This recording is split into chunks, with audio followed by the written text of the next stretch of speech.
Olá, boa noite a todos. Todos me escutam bem? O áudio está chegando tranquilo aí. Nós vamos começar daqui a pouquinho a nossa aula aberta, né? Para Olá, Keilane, né? Hoje nós vamos resolver umas questões do IMPA, que será a nossa banca. Diga-se de passagem, as questões do IMPA sempre são muito bem elaboradas. Boa noite, Robson. Boa noite, Eliane. E hoje eu coloquei a última prova realizada pelo IMPA, né? Foi para o Centro de Línguas. E, por incrível que pareça, essa prova é uma prova de nível fundamental. Então, vocês vão ver daqui a pouquinho que mesmo a prova sendo de nível fundamental, tá? Ela tem um certo grau, em alguns casos, um alto grau de dificuldade. Ela exige que o candidato esteja verdadeiramente antenado, ligado, não só no que está acontecendo hoje, atualidade dos últimos 6 meses, um ano, mas até mesmo do processo de construção histórica mundial. Né? Ela fala desde o primeiro-ministro de Israel em 1948 até de uma cantora que faleceu ontem. Né? Eu já tinha colocado lá no hall de questões uma determinada alternativa e a cantora faleceu ontem. Então, hoje, na aula de hoje, nós dividimos nosso conjunto de questões em alguns eixos temáticos. Política é uma das zonas de conforto do INPA, cai com muita frequência. Economia sempre cai, muitas questões sobre economia, sobre o Mercosul, sobre o quase falecido Unasul, União Europeia. Meio ambiente e sociedade cai muita coisa. Nesse último exame não caiu o Covid, mas as questões relativas à Covid, vacinação, desdobramentos de vacinação, também é um assunto muito comum, a gente pode dizer que é uma zona de conforto. Boa noite, Maria Paula. É uma zona de conforto ali do INPA, né? Então, até. Não, Regilânia, então é só para você, porque o áudio tá saindo perfeito. Verifica se não é o teu. Não, eu já aumentei aqui o volume ao máximo. Ó, mais alguém está ouvindo baixo? Gente, ó, eu estou no último, tá 100%. 100% de volume. Olha aí se não é o de vocês.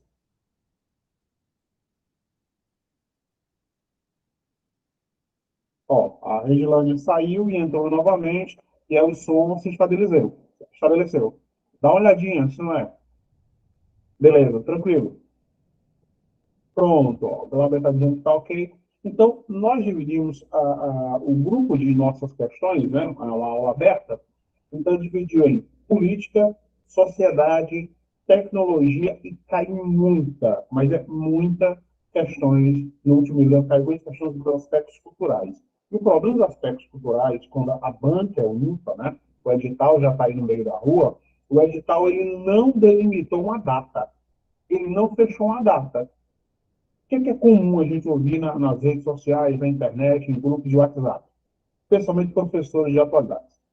Atualidades é dos últimos 6 meses para cá. Minha Nossa Senhora do Perpétuo Socorro. Pelo amor de Deus.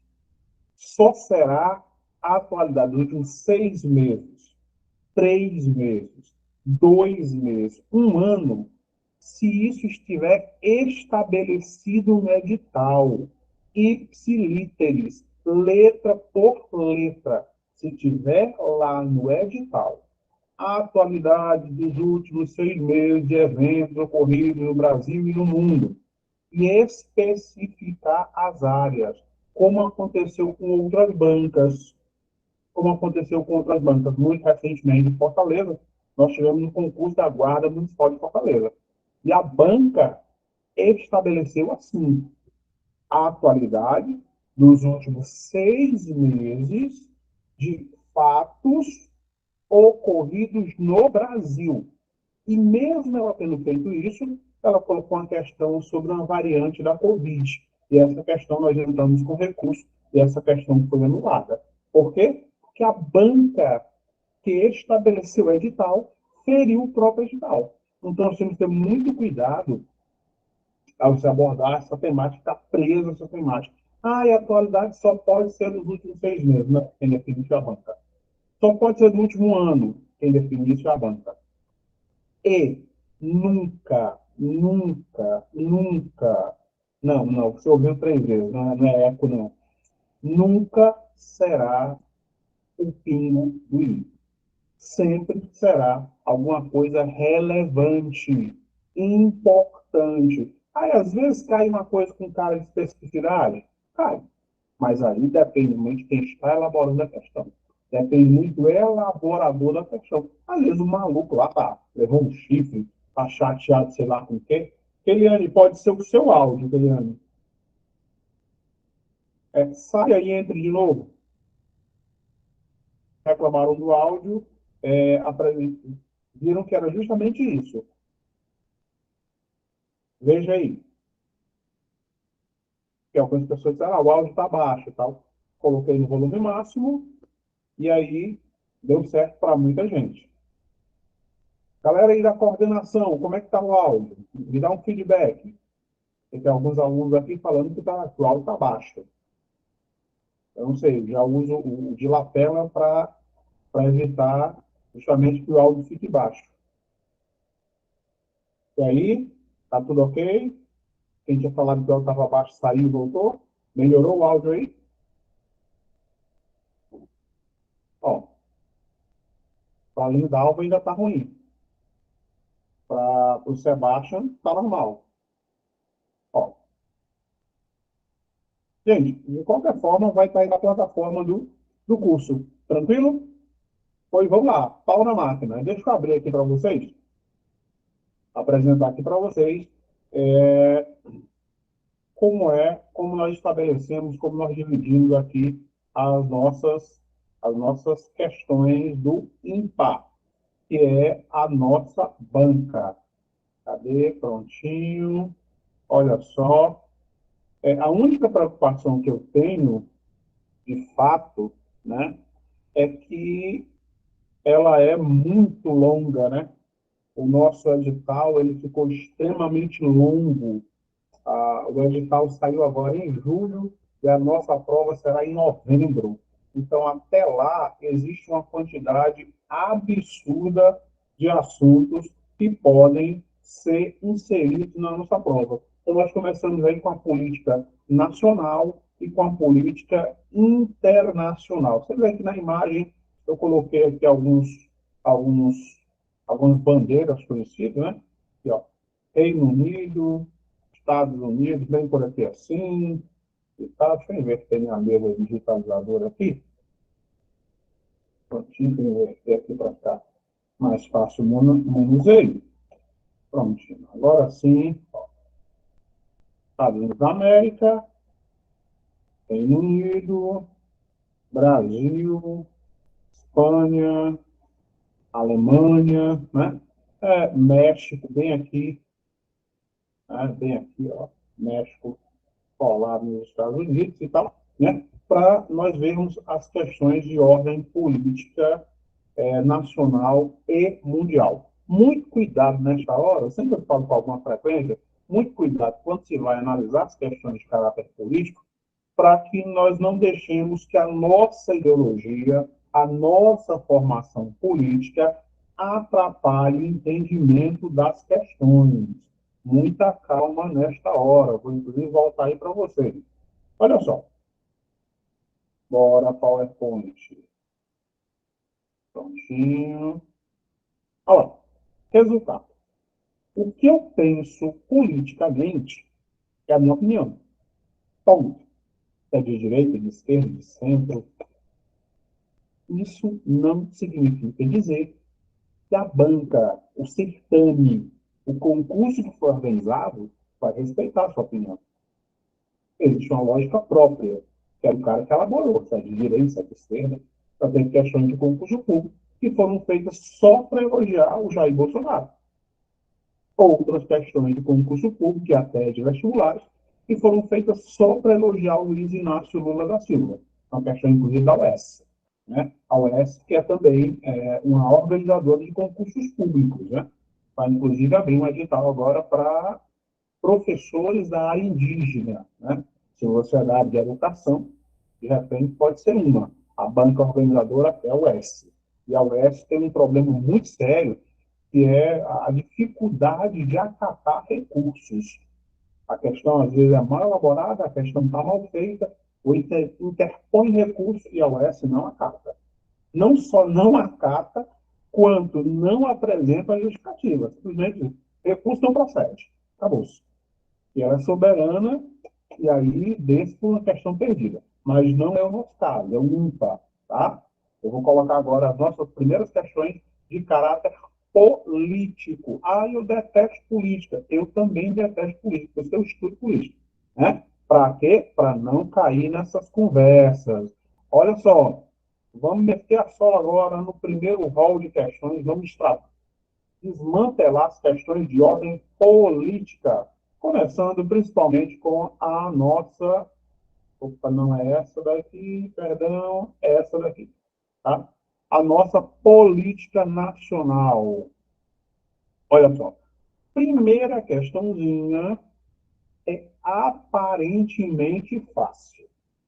Aparentemente fácil, você está perguntando quem é o ministro da Educação. Ó. Ministro da Educação.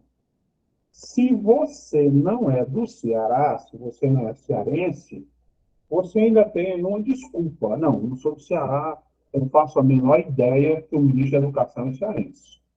Tranquilo? Mas se você não é do Ceará, mas está assistindo a nossa aula, aqui nós temos um problema gigantesco. É uma questão simples?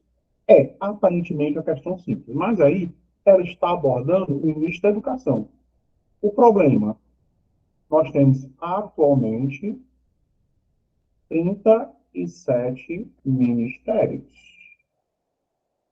37 ministérios. É a maior composição ministerial desde 1889. Desde o golpe da República, é a maior composição ministerial. E aí, resultado, você acaba ouvindo com alguma frequência na mídia o nome de alguns ministros e de outros não. Né? Por exemplo, a ministra do Turismo, Daniela, né? Ela já foi defenestrada, né? Já foi exonerada, porque ela tinha ligação com as milícias do Rio de Janeiro. Nós já temos um novo ministro do Turismo. O turismo agora tem outro dirigente, né, escolhido pelo senhor Luiz Inácio Lula da Silva. O ministro do Turismo já mudou, né, é o seu Celso, mudou totalmente, e a tendência é de que essa composição vá mudando ao longo do tempo. Né? Bora lá. Quem é o atual ministro da educação? É o que ele está querendo saber agora, né? Bora lá. Nós temos, inclusive, aí esse setor-chave, né? Que a gente vive dizendo, insiste em dizer, a educação é investimento. Não, não é investimento. A educação é despesa, tá? Eu não estou falando sobre o ponto de vista sociológico, não, nada disso. Vamos ser práticos, fato, tá? A educação é despesa. O resultado da educação é que é investimento, tá? E aí, para que você não saia da aula sem saber quem é quem, nós temos aí como um novo ministro, né, da Educação, uma mudança que é o senhor Celso Sabino. Vou colocar bem aqui no canto. Celso Sabino é o novo ministro do Turismo. Mas a questão não aborda o turismo. A questão está abordando educação. Não importa o grau de dificuldade, se a questão é ABCD, ABCDE, ou até mesmo certo ou errado, tá? Você vai, quando a nossa questão é ABCD, você vai conseguir eliminar duas questões só batendo o olho. Primeiro, essa daqui, é ofensiva se você não souber. A dona Margarete Menezes, do Axé, né, é a ministra da Cultura, que já liberou aí R$ 1 bilhão para a cultura, mas a ideia é liberar 5 bilhões. Descarta a Margarete Menezes, descarta a Ana Moser, ex-jogadora de vôlei, e por conta disso, ela ocupa o Ministério do Esporte. Né?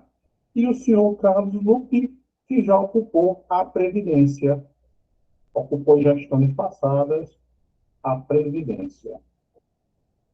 Logo, a nossa primeira questão, né? O ministro e ex-governador do estado do Ceará, o senhor Camilo Santana. Inclusive, muito recentemente, caiu em outra questão de concurso público essa mesma temática. Tranquilo? Até aqui tudo na paz, mantemos esse ritmo, aceleramos. Nós temos aí 15 questões para resolver em 1 hora e meia. Dá tempo? Dá tempo de sobra, sem nenhum problema. Eu só quero que vocês me deem um feedback aí, se nós mantemos esse ritmo ou damos uma acelerada. Eu, particularmente, psicopata dessa área, né, sobrando psicopata de atualidade, eu, particularmente, gosto de desmantelar item por item, para que você saiba onde você acerta e onde você erra. Tranquilo? Sempre assim. Item por item. Quer fulano, quer ciclano, quer beltrano, para quê? Para você errar aqui e acertar lá na prova. Vamos lá. Pau na máquina. Vai dar tempo, mas ninguém pode cochilar, não, porque o tempo não é aliado do concurseiro. O tempo é trapaceiro, valendo. Bora lá. Nós temos aqui, resolvemos a primeira questão, 0800. Nós temos aí Camilo Santana, de Crateús, né? Ele é da área da engenharia, mas está ocupando a pasta da educação. Foi eleito como senador pelo estado do Ceará. Olha a segunda. A segunda já não é tão fácil. Também sobre política nacional, a primeira, política nacional, a segunda, política nacional, mas não é tão fácil, não é tão mole. Né? Isso para a gente ficar esperto, para perceber que nem sempre, né, as coisas são fáceis assim. Primeiro, vamos eliminar os absurdos e olha só a brecha, beleza? A questão diz assim: deputado ou deputada federal cearense que é líder do governo na Câmara dos Deputados, beleza? Toda a vida que ele trouxer esse termo aqui, ó, Câmara dos Deputados, e o termo líder do governo, ele está se referindo minha coordenação motora de uma vaca, né, que eu tenho, minha Nossa Senhora. Vamos lá. Ele estará se referindo ao âmbito nacional. Se ele não especificar, tá? Não especificar. Câmara de Deputados do Estado do Ceará, ele tem que especificar. A banca tem que especificar. Caso contrário, você sempre vai subentender que ele está falando do âmbito nacional. Então, vamos eliminar. Por tabela, você elimina duas sem trabalho nenhum. Mauro Filho já foi ex-vice-governador, é o homem forte ainda no estado do Ceará, o MDB, o antigo PMDB, tá? Que perdeu espaço, mas continua com alguma representatividade. Luiziane Lins, deputada federal, e pelo PT, que inclusive propôs um projeto de lei para regular o Tinder. Não sei para quê, mas é um projeto de lei que ela propôs. Tá? Luiziane Lins, ex-prefeita de Fortaleza, eleita, há um boato que ela vai se candidatar ano que vem também à Prefeitura de Fortaleza. Eliminou duas, ficamos com o Wilson Oliveira, outro nome fortíssimo já foi ministro de Minas e Energia no governo Dilma, tá? Já ocupou cargos importantes no estado do Ceará e é uma das lideranças do MDB. Mas, atualmente, o cara que lidera, que é a linha de frente do governo do PT, é o senhor José Guimarães. Recordem que o José Guimarães é irmão do José Genuíno, que ficou um tempão preso por causa do escândalo do mensalão na administração passada do senhor Luiz Inácio. É também o senhor José Guimarães que teve um assessor que foi preso com dólares na cueca. Isso não é ideologia, isso é informação. Cuidado. Então, o atual líder do nosso governo, né, do governo eleito Luiz Inácio Lula da Silva, antes que você grite, eu não votei nele, ele não é meu presidente. Bem, eu só tenho algo a lhe dizer. Ele é o seu presidente, assim como ele é o meu presidente. Ah, eu não votei nele. Não importa. Ele continua sendo o seu presidente. Ele é o representante do poder executivo. Ele é o representante do Brasil no mercado internacional. Quer você goste dele ou não, ele, até o presente momento, é a autoridade máxima. Vai se submeter agora a uma operação e, durante algum tempo, quem vai presidir o Brasil é o senhor Geraldo Alckmin. Né? E aí, quando o Luiz Inácio voltar, e aí assume novamente as funções de presidente. Né? Porque eu particularmente, é uma coisa minha, eu sou branco, tá? Eu não gosto da política que está sendo feita, não que eu gosto da sendo anterior, tá? Sim, até agora há um conjunto de desacertos políticos, né? A economia está respondendo por isso. E não é uma opinião política, é um fato político. Tranquilo? Bora lá, pau na máquina, bora para a terceira. A terceira, aí sim, o caldo começa a engrossar só um pouquinho, coisinha de nada. A gente já está acostumado a resolver questões com nível mais elevado. Primeira questão, Camilo Santana, moleza. Segunda questão, José Guimarães. Terceira questão, olha a maldade, olha a safadeza, olha a pilantragem de quem elaborou essa questão. Tá? E foi para o centro de línguas. Né? Vai ter agora outro concurso do INPA para a área específica de educação e pedagogia, né? Tem umas questões com nível bem elevado, bem rebuscado. Né? A gente vai trabalhar todos os níveis aqui. Pequeno, médio, grande, nível mais elevado, mediano, tá? Umas bem difíceis. Né? Eu, particularmente, divido as questões em 3 circuitos. 3? Não, 4 circuitos. Nós resolvemos questões de nível fácil, para você se animar. Agora vai, vou pegar, agora esse cargo é meu. Nível fácil, tá? Para você não desistir. Questões de nível médio, para você realmente perceber que está progredindo, que está avançando nos seus estudos. E as questões de nível difícil, né? Opa, difícil. E as questões do circuito PL, para lascar. Eita, menino, isso aqui é Babilônia total. Por quê? Está além do nível difícil. Ó. O nível difícil está aqui.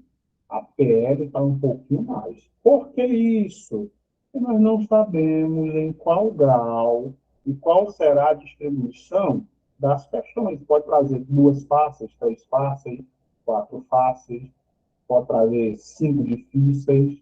E quanto mais difícil, menor será a concorrência. Aí você vai atropelar a concorrência valendo com gosto de gás.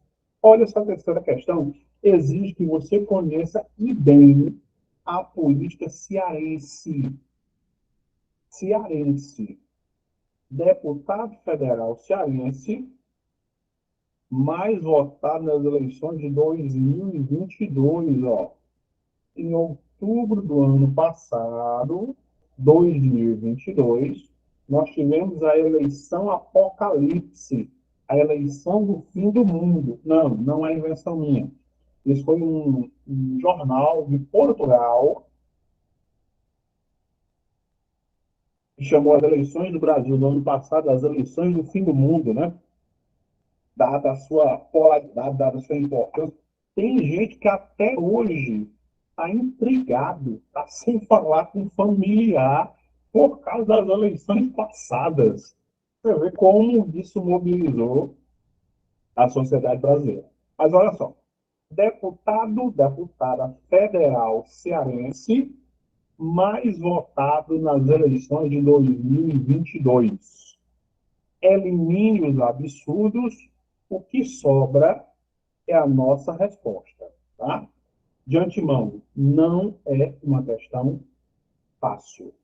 Vamos eliminar o mais fácil. Você talvez lembre.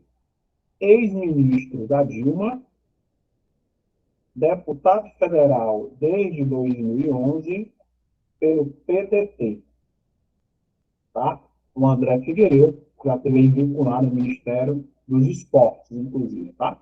Descarta André Figueiredo, sai deputado profissional desde sempre, está no governo, ele está na política como deputado federal desde 2011. Do PDT, ok?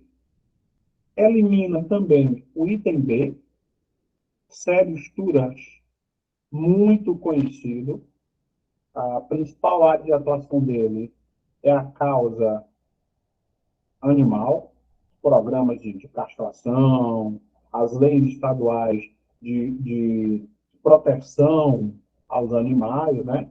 E ele é do PSD, bastante conhecido, Sérgio Sturras.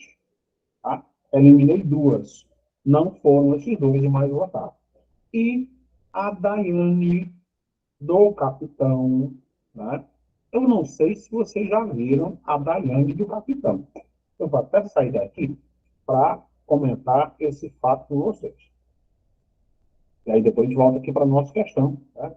Nós temos aí a administração do tempo, está tranquila. Bora lá. Alguém já viu a Daiane do Capitão? Tinha foto, pessoalmente. Falou com ela. Eu conheço particularmente ela e o candidato Capitão Wagner. Já viram? Na opinião de vocês, ela é branca, negra, parda, mulata, o que é que ela é? Manda aqui no chat que eu quero saber. Pai, depois de atualidade, a melhor coisa do mundo é fofoca. Ó, o Wilson é um cavaleiro, é um gentleman, quase um jasper, né? É morena. Ele não quis se comprometer. Ai, os covardes. Não, ó, a Regiane foi mais política, parda. Mais política. O Modesto nunca viu mulher. Macho, pelo amor de Deus. A Daiane do Capitão, ou Daiane Fernandes, ela foi a deputada federal menos votada. Mas ela entrou. Antônio Roniskel, né? Se eu te disser que lá no registro como deputado federal tem lá etnia preta, eu também não acredito. Printei, rapaz, essa mulher é mesmo. Pronto. Aline, a Daiane do Capitão, a Daiane Fernandes, é a esposa do candidato, a prefeito de Fortaleza, candidata ao governo do estado, Capitão Wagner, né? Ela entrou como a última deputada federal. Ela entrou com menor de voto, mas entrou. Ela ocupou a última vaga. Mas ela aparece lá como preta. Sim, ela foi a menos votada dos que entraram, Regiane. Tá? Dos que entraram, ela foi eleita. Mas ela foi a menos votada para entrar. Ela entrou ali, né, igual os alunos que eu tenho, assim, aluno cobra, assim, entrou se arrastando. A menos votada para entrar, mas ela se classificou como preta. Parece meio absurdo, não sei se percebe, mas eu sou negro. Né? Pouca gente percebe.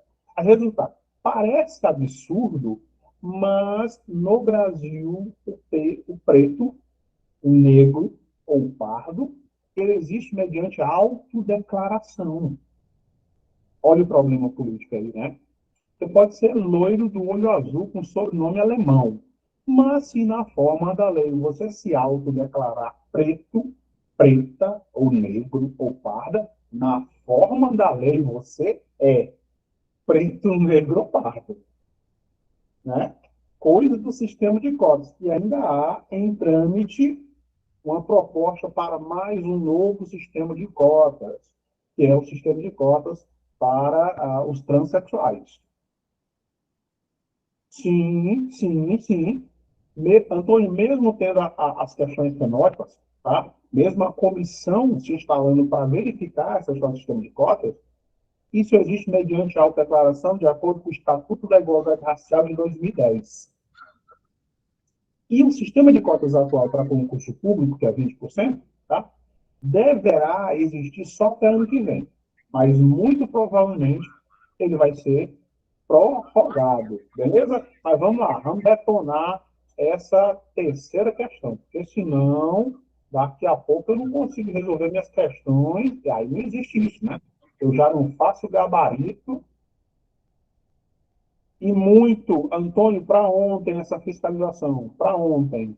Né? Mas a fiscalização também comete aqueles percalços, né? Olha só, resolvemos a primeira, a segunda, a terceira. A Daiane do Capitão e do PR, né? Entrou aí na última vaga para deputada federal.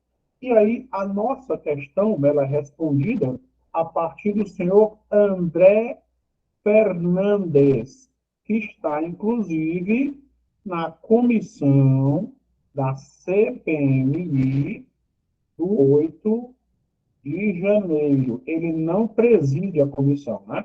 Mas ele é um dos deputados federais que está ali na comissão. Ele constantemente bate nas questões da política atual que está se desenvolvendo no Brasil. Tranquilo? Política nacional, passamos já o rodo geral na política nacional, aí nós vamos entrar agora na questão casca grossa.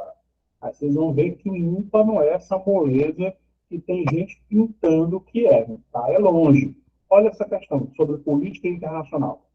Atual presidente da Colômbia, atentem para isso aqui, ó. Atual presidente da Colômbia. Essa questão exige, minimamente, que você saiba o nome de 34 presidentes. Eita, por quê? Porque são 34 presidentes na América Latina. E a América Latina aqui vai envolver a América do Sul, a América Central e o México. Pronto, no total nós temos 34 países. Como ele está falando da Colômbia, né? Se você souber o nome de todos os presidentes da América do Sul, já ajuda. Olha a dificuldade que é isso aqui, tá? INPA. O atual presidente da Colômbia, eleito no ano passado, que se tornou o primeiro presidente de esquerda, é a nova esquerda da América Latina. Até 2018, até 2019, a América Latina tinha muito mais governos de direita. A partir da eleição do senhor Luiz Inácio, a América Latina ganhou força novamente à esquerda. Ok? Então, vamos eliminar rapidinho essa questão. Primeiro, Nicolás Maduro é conhecidíssimo. Não é o presidente da Colômbia. Esse presidente é o presidente da Venezuela, que oficialmente se chama República Bolivariana da Venezuela. Daniel Ortega também aparece demais na mídia. Ele é presidente da Nicarágua. Já mandou prender padre até dizer chega e está desapropriando terras da Igreja Católica. Eliminou a A e eliminou a C. 2 itens. B de bola, Gustavo Petro e Manuel Obrador. Manuel Obrador é presidente, é de esquerda, mas é presidente do México. Então, a nossa questão, Gustavo Petro, que, inclusive, quer normalizar, quer legalizar a produção de drogas na Colômbia. A Colômbia é o maior produtor de cocaína do planeta, seguido de perto do Peru e depois da Bolívia. E grande parte dessa produção acaba chegando, infelizmente, no Brasil. Olha só a nossa quinta questão. A quinta questão é uma questão muito, muito ruim de fazer. É ruim de verdade, né? Tem um nível elevado para o nível que foi proposta. Essas questões, tá, são de nível fundamental. Mas você vai perceber que, de antemão, ela não deixa nada a desejar, nem para nível médio e nem mesmo para o nível superior. Essa é a nossa banca. Essa é o ímpar. Tá? O presidente da Turquia, olha aqui, a Turquia, que muitas vezes é confundido com um país europeu, né?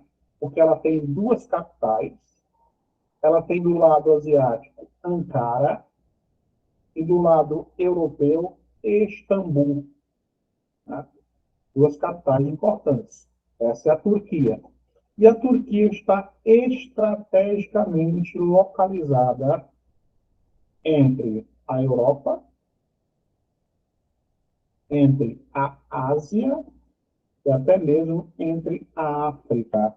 E ali temos estreitos, né? Estreitos de Bósforo e estreitos de Dardanelos, que é uma separação entre a Europa e a Ásia. É ali onde está centralizada, está localizada a Turquia. A mesma Turquia que foi responsável pelo primeiro genocídio do tempo moderno, né, do tempo contemporâneo. Em 1915, a Turquia mandou chacinar milhares de armênios. Famílias inteiras foram enforcadas em forcas coletivas. Né? Invenção da Turquia em 1915, durante a Primeira Guerra Mundial. Mas bora lá. O presidente da Turquia, desde 2014, líder do islamismo conservador no país, reeleito em maio do corrente ano. Nós estamos transmitindo essa aula em julho, maio, tem 2 meses. 2 meses que esse cara foi reeleito. E aí a questão é simples. Quer simplesmente saber quem é o líder islâmico que foi reeleito na Turquia. 0800, né? Vamos lá. Primeiro, não pode ter sido Muammar Gaddafi. Muammar Gaddafi era o líder da Líbia e governou a Líbia durante 42 anos. Né? Esse rapaz era o ditador mais longevo, o ditador mais antigo da história mundial. Mas em 2011, nós tivemos ali a Primavera Árabe, que já tem mais de 10 anos, né? Fazer 12 anos agora, e tal, e ele foi deposto, violentado e morto, líder da Líbia. Aí nós temos Anwar Sadat, e o item B. Esse rapaz, ele foi presidente do Egito entre 1970 e 1981 e ganhou o Nobel da Paz em 78. Nobel da Paz. Ele foi o presidente primeiro a reconhecer o Estado de Israel em 73. Tá? Então já não pode ser o rapaz que morreu. 78, 70, 81, quando ele governou o Egito. Aí nós temos Benazir Bhutto, ex-primeira-dama, né, ex-primeira-ministra, na verdade, perdão, lá do Paquistão, foi assassinada em 2007. Logo, aparece às vezes Recife e às vezes aparece Recife. Tá? Os dois estão corretos. Recife Erdogan. E a Turquia ela é fundamental para barrar a entrada dos imigrantes saindo do Oriente Médio, particularmente da Síria, em direção à Europa. Beleza? Voltar aí para vocês para ver qual foi o feedback dessas questões. Viram qual é o nível das questões? Pegou umas questões fáceis, uma intermediária, e essa última, né, a questão número 5 para a gente, não foi uma questão tão fácil. Primeiro, que é breve, nós estamos em julho, a informação é de maio desse ano. E segundo, exige que você saiba o nome de figuras importantes da história mundial, não só presente, ó, década de 60, 70, 40, esse é o ímpar. Não é mole, não é fácil. Se você está ouvindo qualquer, o ímpar é uma moleza. Não é. Especialmente na minha área, atualidades e conhecimentos gerais, e em língua portuguesa, que o IMPA, né, já foi Fundesp, depois tornou IMPA, ele mantém, desde a década de 70, um plantão de tira-dúvida gramatical. Você liga para lá, né, em Fortaleza, tem uma dúvida gramática, sintaxe, sei lá do que, os caras resolvem o teu problema por telefone. Um professor de língua portuguesa que resolve uma questão sem ver a questão, você imagina aí o nível de expertise, de conhecimento que esse cara tem. Não é mole. Essa é a nossa banca, o INPA. Então, requer atenção, preparo e cuidado. Tranquilo? Bora lá, pau na máquina, que o tempo urge. Olha só, vamos para a questão número 6. Eita, tá acabando, tá acabando. As forças, porque questão ainda tem demais. Vamos para a questão número 6. Resolvemos 6 questõezinhas, né? Agora sim, outra questão pedrada, né? Recentíssima, de política internacional. Atual primeiro-ministro de Israel, né? Israel tem presidente e tem primeiro-ministro, exatamente como a Alemanha. Só que quem governa em Israel é o primeiro-ministro, tá? Como também na Alemanha. Quem governa a Alemanha é o primeiro-ministro, ou premier, ou chanceler. Tá? Tem as duas figuras, mas não governa. Na França, tem presidente e tem primeiro-ministro. Mas quem governa na França? Quem governa na França é, é o presidente. Tá? Bora lá. Atual primeiro-ministro de Israel, líder do partido de direita, Likud, eleita em 2022. Tá? Moleza, não é moleza? Não, não é moleza. Não tem tempo fácil aqui. Ele exige que você saiba o nome do atual primeiro-ministro. Bora lá, passa o rodo. Primeiro que você vai eliminar é o item A. Golden Meir, ou Meyer, ela foi ministra do interior em Israel em 1948. E ela é considerada uma das fundadoras do Estado de Israel. Né? O Estado de Israel é fundado em 48, passa a existir em 1949. Né? É o Estado de origem judaica. Elimina o item A, sem medo de ser feliz. Na sequência, você também vai eliminar o item B, Shimon Peres. Foi primeiro-ministro e foi presidente. Foi primeiro-ministro entre 1984 e 1986, depois em 95 e 96. Tá? E esse rapaz também foi Nobel da Paz em 1994, juntamente com Yasser Arafat. Elimina A e elimina B. E elimina na sequência o item C, Ben Gurion. Esse rapaz aqui, em 1948, foi o primeiro ministro. Foi o primeiro governante do Estado de Israel moderno, foi o Ben Gurion. Consequentemente, eleito o senhor Benjamin Netanyahu. Essa semana, inclusive, ele propôs uma mudança. Essa mudança vai limitar os poderes do judiciário no Estado de Israel. Uma coisa que pouca gente não está fazendo a conexão, né? É E isso é decorrência do Poder Judiciário do Brasil.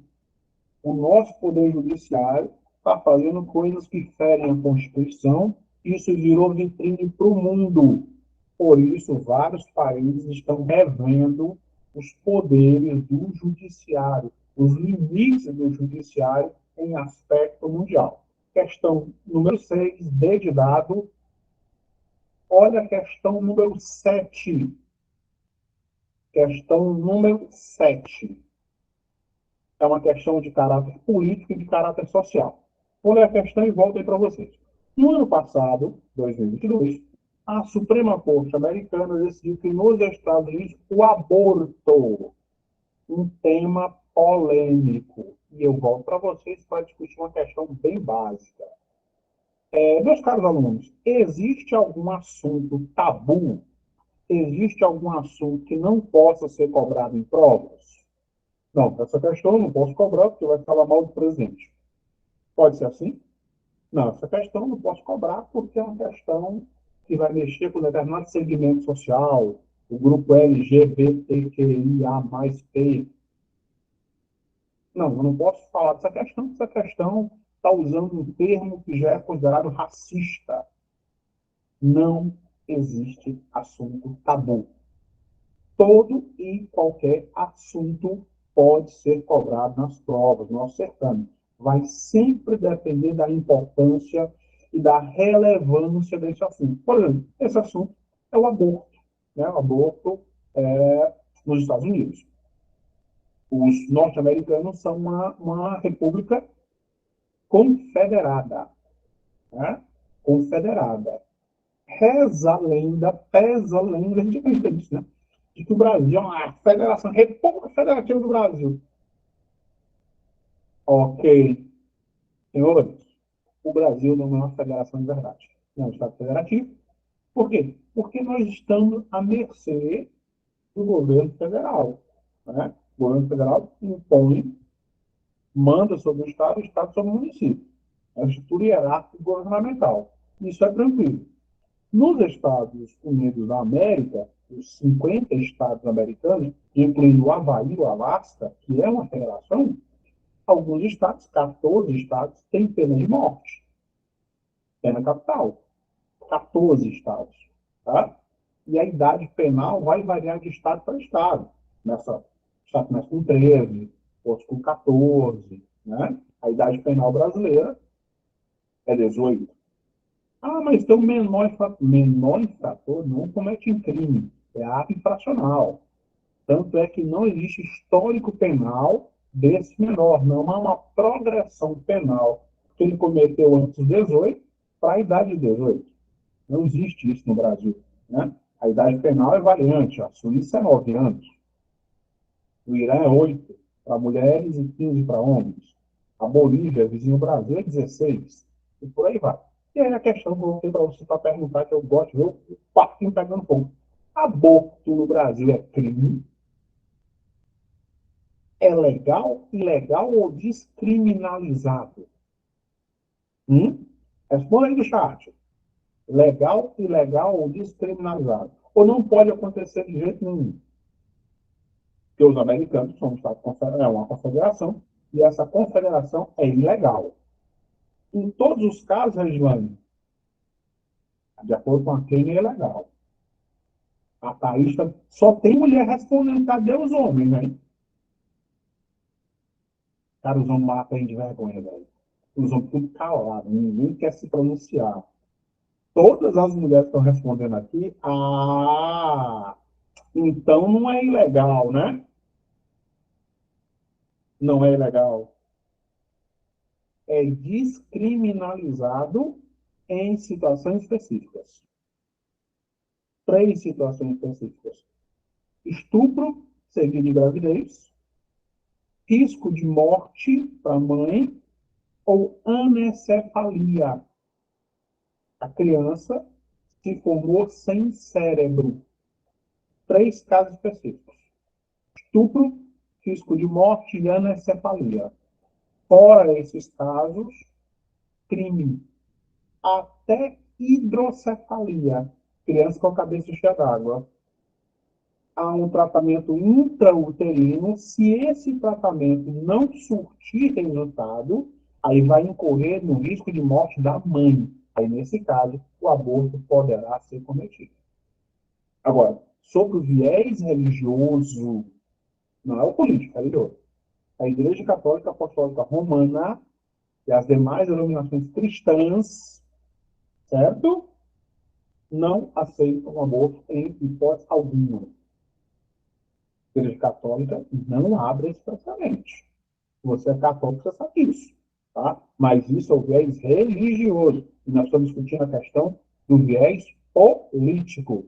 Tranquilo? Já fiz o furdunço que eu queria. Agora sim. Vamos voltar para a questão. Ligeiro bala. Olha só a nossa questão número 7. Prontinho. Resolvida aqui. 7. No ano passado, a Suprema Corte Americana decidiu que nos Estados Unidos o aborto, vamos lá, passa o rodo. Conduta ilícita? Não, porque é um Estado confederado. Cada Estado tem a sua legislação própria que regulamenta se isso é uma conduta legal ou não.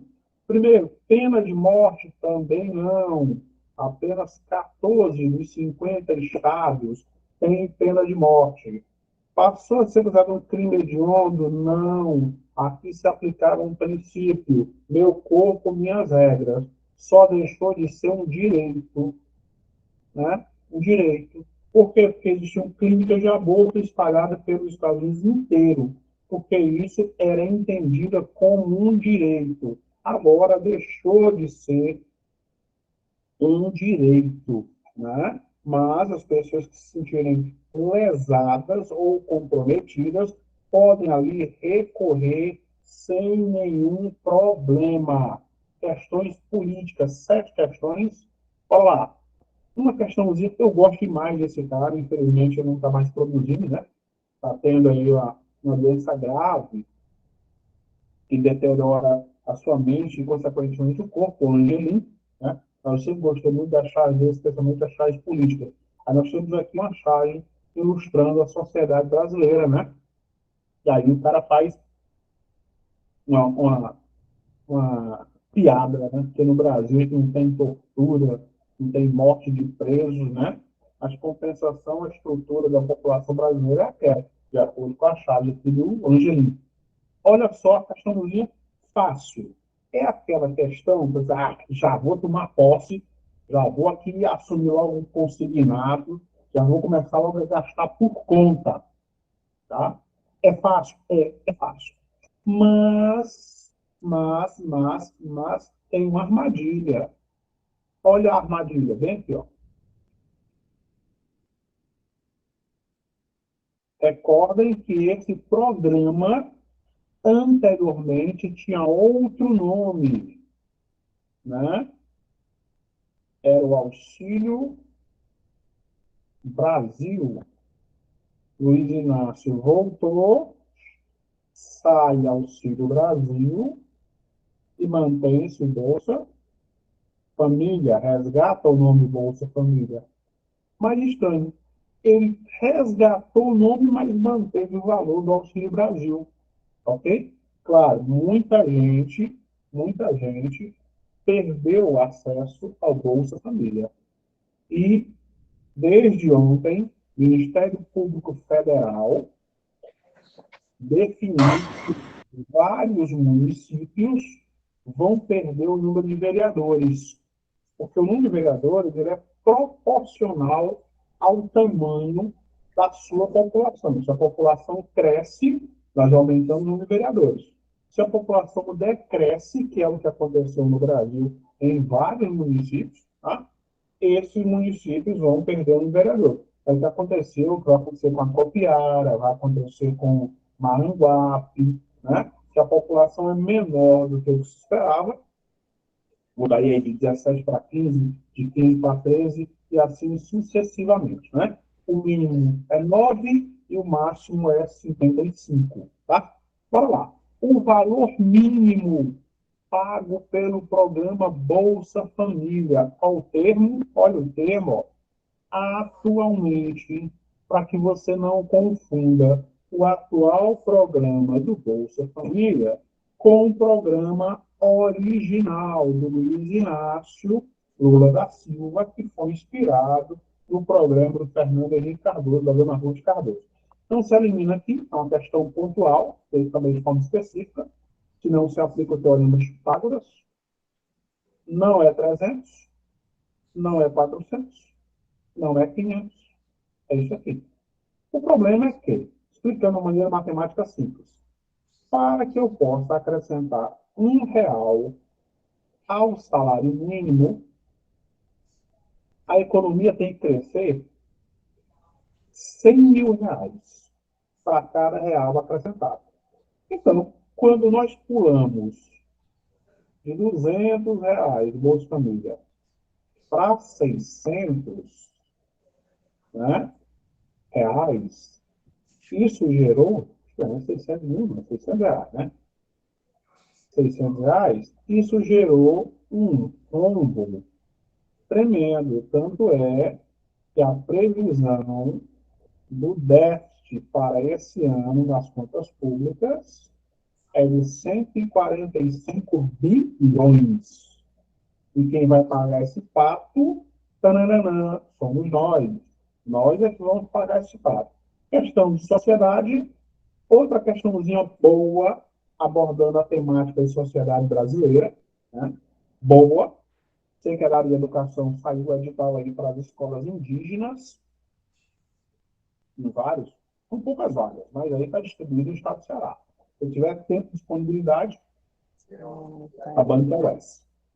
Um território indígena que atravessou uma grave crise humanitária, cujo ápice, momento mais preocupante, se deu em janeiro e fevereiro do corrente ano. Por que essa ênfase no corrente ano?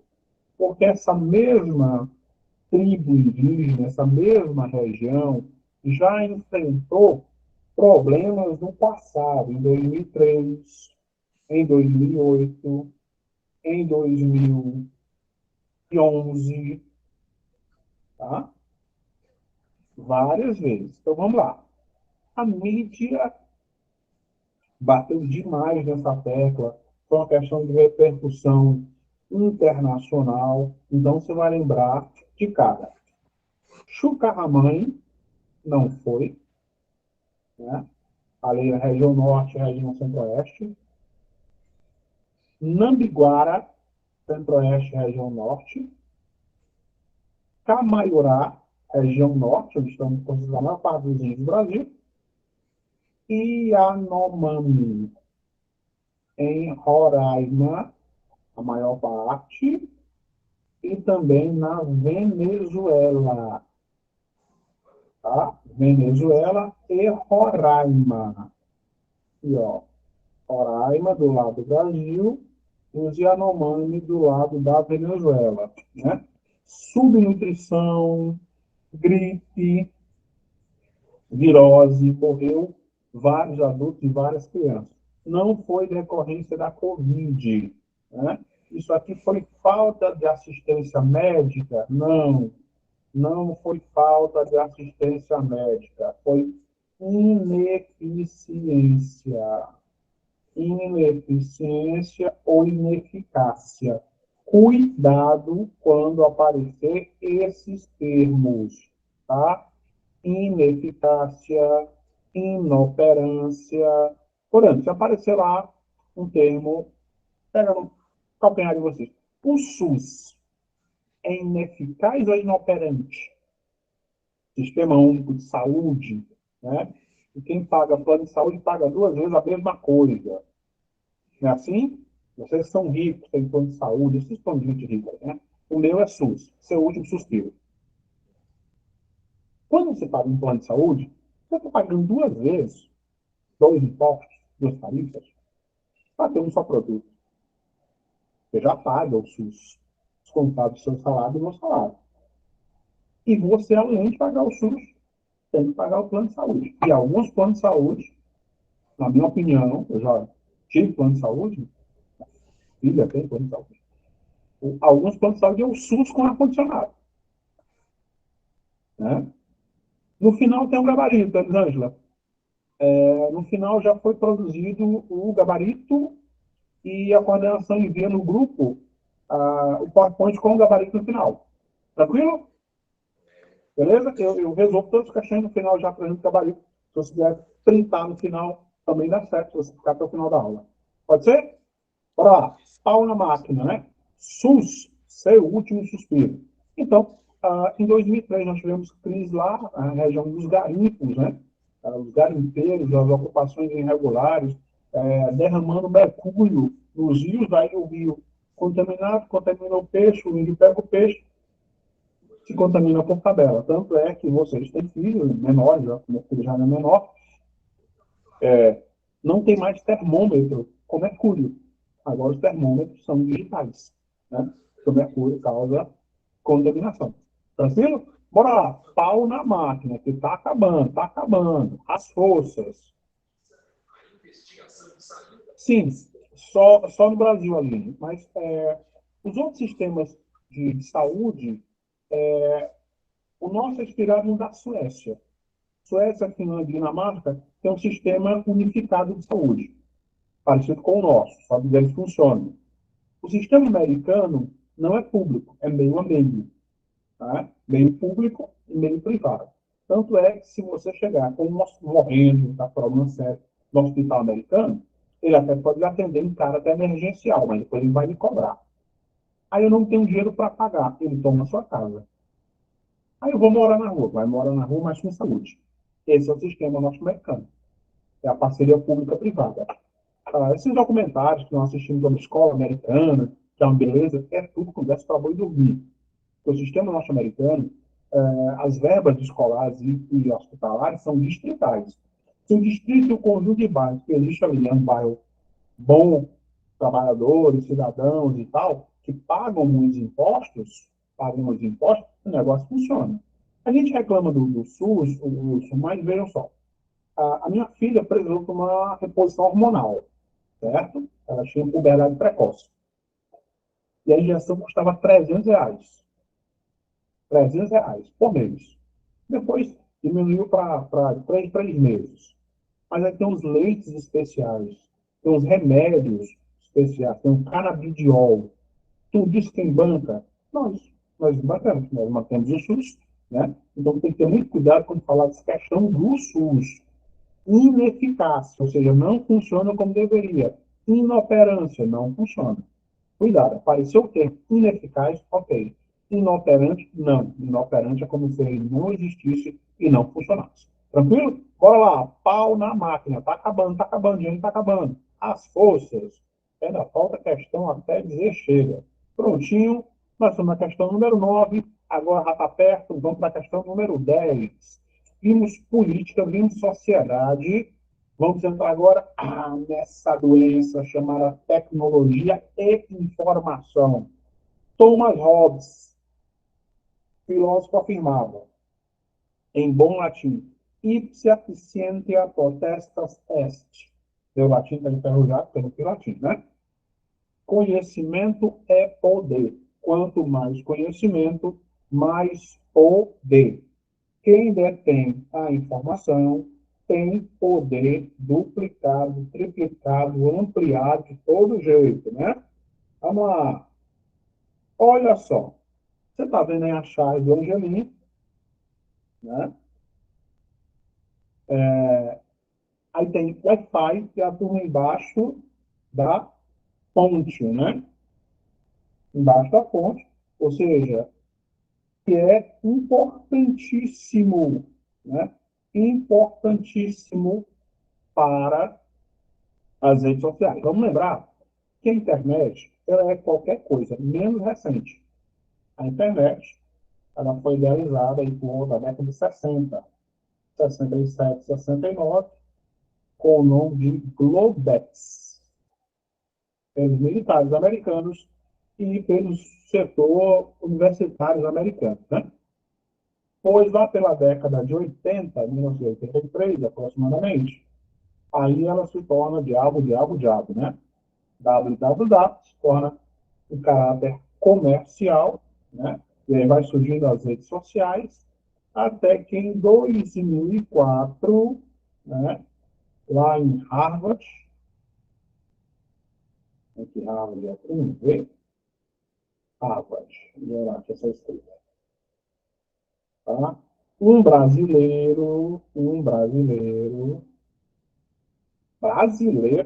Brasileiro, né? André Saverin e um americano chamado Mark Zuckerberg, em 2004, criam essa doença chamada de Facebook. Mas o nome não era legal, de Facebook. Aí depois trocaram e ficou simplesmente Facebook, né? E aí o Facebook foi engolindo tudo, foi devorando tudo, até que o Facebook trocou o nome para Meta, que é do que trata a nossa questão. Meta é o nome dado à empresa controladora do Facebook. Alguém já se perguntou por que, que o nome é Meta?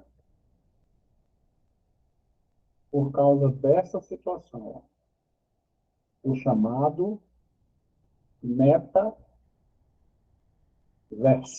né? Não tem nada a ver com o universo Marvel, DC, e tem, né? É a ideia de os universos ou as realidades se sobreporem, né? Hoje nós temos vários campos na área da virtualidade, né? Nós temos aí os assessores virtuais, nós temos concursos e provas, inclusive há uma possibilidade de ser a prova de concurso online. Existe essa discussão, né? Provas de plataforma de ação online, cursos EAD, e assim sucessivamente. Isso foi um avanço considerável, um avanço importante, né, para o progresso. Em compensação, trouxe também um probleminha, né? Qual é o problema? Os crimes. Crimes, né? Entre os crimes, fake news, que a legislação brasileira não reconhece o termo, golpes, pornografia por vingança, criou um universo paralelo chamado OnlyFans, e por aí vai, né?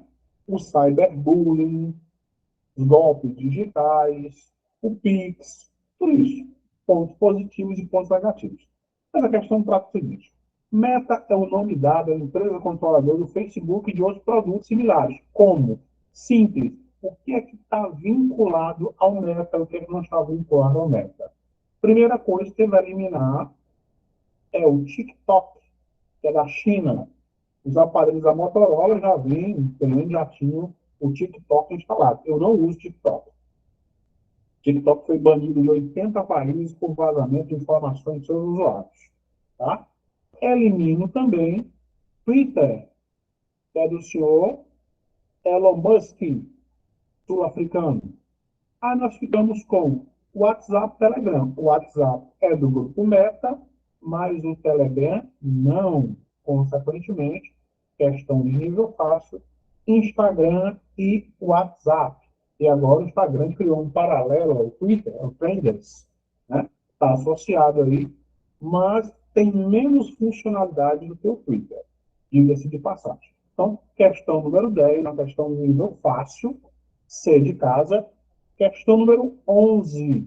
Agora sim, as questões, a porta tosse o rabo, né? Por quê? Porque são as questões relativas à cultura e à arte. toda a vida que se aborda as questões de temática de cultura e arte, nós vamos ter um certo grau de dificuldade, porque o leque é muito grande. Pode ser cinema, arte, teatro, música, dança, patrimônio material, patrimônio imaterial. O leque é muito grande. Pode ser o filme ganhador do Oscar, pode ser o Nobel de Literatura, atrizes ou atores que morreram, cantores ou cantoras que morreram. O universo é muito vasto, né?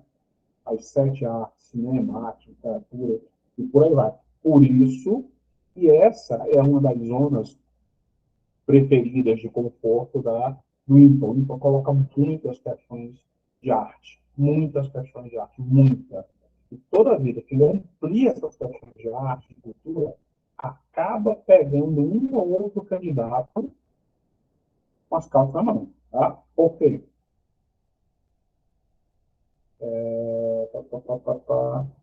Sim, Joyce. Lígia Fagundes Teles. Sim. Inclusive, sim, sim, em 2016. Ela é um dos nomes aí da literatura brasileira, né? Literatura brasileira, influente não só no seu campo da literatura e de formação, mas em outras áreas, até na política brasileira também, ela se tornou uma das referências, né? E, e juntamente com outras escritoras, tá? Embora a primeira escritora a entrar na Academia Brasileira de Letras tenha sido uma cearense, que foi a Raquel de Queiroz. E um contraponto também estranho é que a Academia Brasileira de Letras ela é de 1897 e a Academia Cearense de Letras é de 1895. Ou seja, a Academia de Letras mais antiga do Brasil é do Ceará. E a primeira mulher a entrar na academia também cearense, né? A Raquel de Queiroz. A obra mais conhecida é o 15, embora não tenha apenas essa, né? Mas é a mais conhecida, que retrata aí a seca do 15. E aí em Fortaleza nós temos agora um parque ecológico, que é o Parque Raquel de Queiroz. Beleza? Bora lá. Pau na máquina. Assunto de cultura e arte, literatura, cinema e essas coisas que tiram o nosso sono, né? Nós, concurseiros, aqui penamos e choramos. Olha só, questão número 11. Escritora paulista que se tornou a primeira escritora brasileira a ser indicada ao Prêmio Nobel de Literatura. Ó, Prêmio Nobel de Literatura, certo? A primeira indicada. Quantos prêmios Nobéis o Brasil tem? Nenhum, nada, zero. Por que que o Brasil não tem? O Brasil não tem, porque outra pessoa que foi indicada, importante, que poderia ter conseguido, foi Carlos Chagas, tá? Mas acabou não recebendo por inveja dos seus compatriotas, né? E acabaram não repassando a informação da Academia Sueca. Então, a única escritora até o presente momento indicada ao Nobel da Paz, foi 2016, inclusive, tá? Acho que a Joyce tinha comentado. Hilda Ilst descarta, Nélida Pinhon, escritora e historiadora, a maravilhosa Aya, eu gosto particularmente muito dessa mulher, Aya, porque ela era ucraniana, Clarice Lispector, né?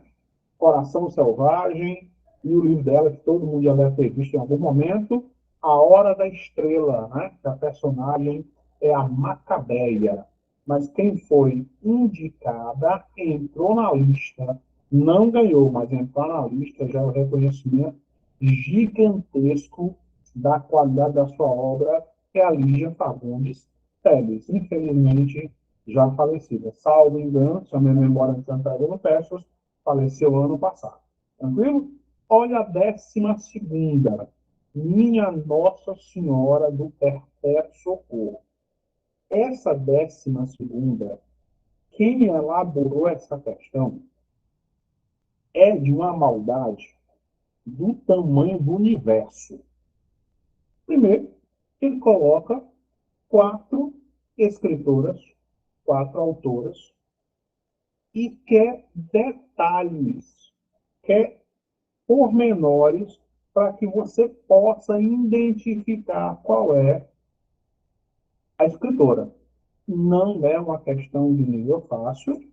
Essa daqui, sem sombra de dúvida, é aquela questão que a gente pode classificar como uma questão PL, aquela para lascar, né? Ele dá um fragmentozinho de texto e você se vira, dá os teus pulos para entender qual é. Fornece uma outra informação. Vamos lá. Escritora mineira, né? Minas Gerais, e, ó, o gigantesco estado de Minas Gerais, 847 municípios. Negra, não diminui nada, não facilita nada, que a população brasileira é predominantemente negra, moradora de favela, né? E autora do livro Quarto de Despejo, Diário de uma Favelada. Foi publicado pela primeira vez em 1960, né? E vem sendo redescoberto e revalorizado nos últimos anos. Diga-se de passagem, essa autora morreu pobre, doente, basicamente esquecida, né? O mal do Brasil, não só do Brasil, do mundo, né? Nós gostamos demais de honrar os mortos, esquecemos os vivos. Então, não é uma questão fácil, tá? Por quê?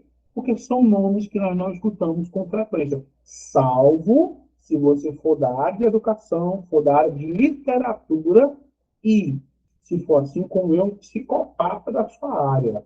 Aquela pessoa que lê de tudo. Primeiro que você vai eliminar aí, ó, Diná Silveira. Primeiro, ela era paulista. Segundo, ela escrevia livros infantos juvenil. Entre esses livros, A Bruxinha Sem Nome. Bruxinha Sem Nome. E Quarto de Despejo, definitivamente não é uma literatura infantil juvenil. Você descarta sem medo o item A. Na sequência, Maria José Dupré. Talvez isso aqui você tenha lido no seu ensino médio. O livro mais conhecido, Éramos Seis. Também uma autora paulista. Descarta o item A e descarta o item B. Tá? E aí nós ficamos também com Odete Barros Motti. Odete de Barros Motti, né? Infanto juvenil, sobra só Carolina de Jesus, né? Negra, mineira, favelada, escreveu livros em cadernos comuns, né? Que é uma das obras não só da literatura brasileira moderna, da década de 60, como também para a geografia, para entendimento dos aspectos urbanos. Não é uma questão de nível fácil. O IMPA nem sempre é essa moleza que as pessoas pintam. Tranquilo? Bora lá.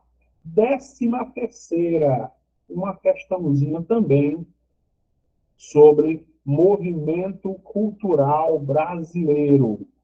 Movimento musical da década de 60, olha só, atualidade, ó, década de 60, 60, do qual participou a cantora baiana, falecida em novembro do ano passado, né? A dona Gal Costa, e, ó, falecida ano passado, novembro do ano passado. Quer saber qual foi o movimento musical da década de 60, né? De que a Gal Costa fez parte? Primeiro, você vai eliminar esse aqui, ó, o sambalanço. Esse sambalanço é um movimento da década de 50 e a década de 60, que tentava misturar o samba, mas o jazz. Você descarta. Descarta também o grupo Opinião. Tá? O grupo Opinião não era um movimento musical, era um movimento de teatro de protesto. Tá? Surgido no Rio de Janeiro, na década de 60. Eliminei duas. Década de 60 e 70, nós vamos ter aqui a Jovem Guarda. Né? Um dos exemplos aqui da Jovem Guarda, falecido também, Erasmo Carlos. Mas a Gal Costa não fez parte da Jovem Guarda. A Gal Costa fez parte do movimento do tropicalismo. Agora, tenham cuidado, que nós temos uma figura aqui, ó. Maria Bethânia. Tá? Alguns autores discordam, né, ou geraram uma contradição, de que a Maria Bethânia ela não fez parte do movimento tropicalista. Né? Ela ia para as reuniões, participava, mas ela não assinou o movimento. Né? Rita Lee fez parte do tropicalismo também, esteve ali envolvido com Tutti Frutti e tal, faleceu muito recentemente também.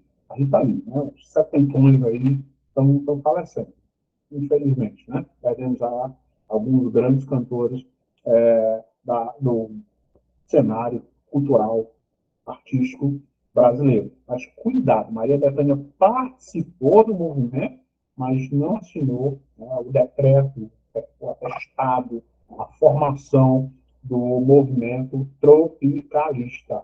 Tranquilo? Bora lá! Olha, vai terminar justamente no nosso horário, dentro do horário previsto, um ritmo bom. Falta duas questõezinhas agora. Vamos desmantelar agora, nesse momento. Cuida! Olha só. Ah, só falta duas. Bora que eu vou já preparar meu miojo sem aquele sódio, porque eu sou negro, não sei se vocês perceberam, e negro está no grupo de risco de hipertensão. Né? Quer que eu morra, vocês digam. Aí quem é que vai dar aula para vocês? Aí não dá, né? Bora lá. Questão número 14. Que questão ruim da peste? Todas essas questões que tratam, diversam de música, de cultura, são questões extremamente trabalhosas. Alguns dos cantores e compositores mineiros, olha só, Milton Nascimento, que se aposentou ano passado, aos 82 anos. Milton Nascimento não é mineiro, nunca foi. Nasceu no Rio de Janeiro, mas foi criado em Minas, foi adotado por um casal mineiro, né? Deu muita sorte, família muito bem estruturada, e poderia ter perdido essa voz maravilhosa que é do Milton Nascimento. Eu, graças a Deus, tive a chance de ver esse cabaré cantando é um espetáculo. Né? Álbum dos cantores e compositores mineiros Milton Santos da geografia, Milton Nascimento e Lô Borges, tá? Que em 2022, ano passado, completou 50 anos. Lançamento, sendo hoje considerado um dos maiores clássicos da música popular brasileira. Lascou foi tudo, menino. Olha, música popular brasileira é um universo. Né? Tem que pegar só a obra do Milton Nascimento, milhares de coisas. Pegar a obra do Loborges, mais centenas de milhares de coisas. Então, aqui, meu irmão, você tem que estar muito por dentro, tem que ter um material muito bem direcionado, né, que é o caso do IB, professores do IB. Quem ainda não se matriculou, corra, faça a matrícula, nos ajude a ajudar. E vamos detonar essa questão. Primeiro que você vai eliminar, olha aí, você quer chegar no brega. Eu não gosto de brega, mentira. Eu sei que na sexta-feira você toma uma cerveja e escuta a música brega. Olha só essa mulher aqui, ó. E para mim não agrega, eu adoro. Elisete Cardoso. Primeira, ó, grande obra da Elisete Cardoso. Canção do Amor Demais. Descarta o item A. Acabou chorarem. Isso aqui é invenção dos novos baianos. Grupo dos novos baianos da década de 60 e década de 70. Gilberto Gil, Caetano Veloso, Gal Costa, Passo o Rodo no item A, Passo o Rodo no item B. Clara Crocodilo, minha Nossa Senhora do Perpétuo Socorro. Esse aqui é do Arrigo Barnabé, cantor, compositor e ator lá de Londrina, do Paraná. Prontinho, o que é que sobra? Clube da Esquina, que é um bar lá de Belo Horizonte que ainda existe. Esse bar está lá, firme e forte, ainda faz parte da noite de Belo Horizonte, que é uma cidade planejada, né, a pedido do senhor Juscelino Kubitschek. E para fechar a nossa aulinha, prontinho, questão muito ruim de ser feita. Muito, é muito ruim de verdade. Quando você se depara com a situação dessa aqui, ou você tem uma fé gigantesca, ou está muito, muito, muito preparado, ou aplica o teorema de Chutágoras, porque essa questão não é fácil. Bora lá. Passando o rodo, elimina o item B de bola. Doris Monteiro. Na verdade, o nome dela é Adelina Doris Monteiro. E por incrível que pareça, essa mulher faleceu ontem. Ontem, essa sambista, né, faleceu. Então, se elimina de cara o item B. Cantora baiana falecida em junho de 2023. A mulher morreu ontem, não era em junho, né? Aqui, ó. Em junho. E se tornou mundialmente conhecida em 64 com a gravação da versão para o inglês da Garota de Ipanema, de Tom Jobim e Vinícius. Ela era sambista. E a Garota de Ipanema é bossa nova, né? Não custa nada você lembrar que Garota de Ipanema, bossa nova. Descarta o item B. Elimina também Claudete Soares, que ainda está viva, né? Sambista, cantava samba, MPB, ela é do Rio de Janeiro, tem 85 anos, né? Está viva, então você vem para cá, elimina o item C. Dois itens, Astrude Gilberto e Cláudia. O nome artístico é uma coisa engraçada, porque o nome artístico você bota o que você quiser, né? Se você encontrar aí com o tal do Ariclenes Venâncio, nós estamos falando do Lima Duarte. Mirosmar é o Zezé de Camargo. E por aí vai, né? O nome dessa cantora, Cláudia, é qualquer coisa, menos Cláudia. Maria das Graças, né? Maria das Graças, Ralo. Ralo Matori. Aí ela usa o nome? Cláudia, cantora de hip hop, rock, né? Música regional.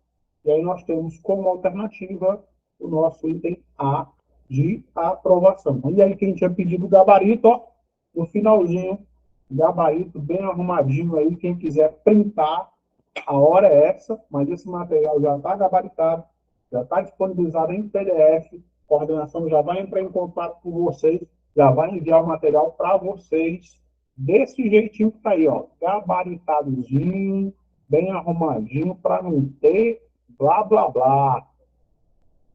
Eu vou voltar aqui só para me despedir de vocês. É isso, nós vamos ficando por aqui. Pedra Branca, Thaís. Exatamente, Pedra Branca. tá? Que a banca é o ímpar, né? Porteiras, a banca é UPA. UPA. Não. Também serve. Serve porque a temática é a mesma, é ABCD, tá? Serve para as duas. Mas hoje nós colocamos questões específicas do ímpar, para a formação da turma de Pedra Branca. Tranquilo? Quem ainda não se matriculou, corra, vocês viram. O ímpar colocou a prova em julho, colocou a assunto de junho, um mês antes, 15 dias antes. Não cochila. Banca do Barro é qual? Não sei, Jonathan. Eu ainda não estou acompanhando o Barro. Já abriu o edital? Eu não estou acompanhando barra. Estou com Porteiras, estou com Pedra Branca, estou com a MC em Fortaleza, estou com um monte de projeto. Mas barro ainda não. Mas vou já me informar. Beleza? A todos vocês, boa noite, bom descanso. Espero que se matricule de formar essa turma. Pau na máquina, uma aprovação. Fui, abraço.